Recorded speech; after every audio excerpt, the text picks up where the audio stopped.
হ্যাঁ স্যার, আমি 10 মিনিটের মধ্যে আপনাকে ফাইলটা রেডি করে পাঠাচ্ছি। ওকে ওকে স্যার।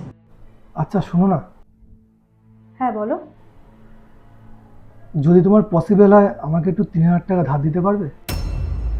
তুমি আমার কাছ থেকে টাকা চাইছো? ওই এ মাসে একটু প্রবলেম হয়ে গেছে, ইএমআই এর জন্য টাকাটা লাগবে। তুমি চিন্তা করো না, আমি তোমাকে পরের মাসেই টাকাটা শোধ করে দেবো। ও, মানে এখন থেকে তোমার ইএমআই গুলো সব আমি মেটাবো, তাই তো? কেন, তুমি ইনকাম করো না? সরি সরি, আমি আবার ভাবছিলাম যে তুমি আবার খারাপ না পাও। একটু তো লজ্জা শরম রাখা উচিত। বউয়ের কাছে হাত পাততে এসছি। আচ্ছা শোনো না, বলছি সব কথা বাদ দাও। বলছি তুমি কফি খাবে? তোমার জন্য কফি করে নিয়ে আসবো? হ্যাঁ, দিলে তো একটু ভালোই হয়। আচ্ছা ঠিক আছে, আমি নিয়ে আসছি।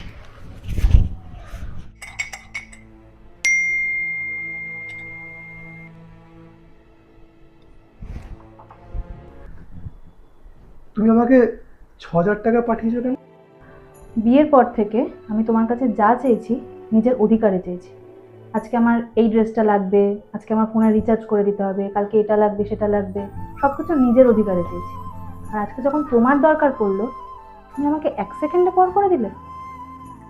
কোনো স্ত্রী যখন বিপদে পড়ে তখন তার স্বামী হাজার কষ্ট হলেও নির্দ্বিধায় স্ত্রীর পাশে দাঁড়ায়।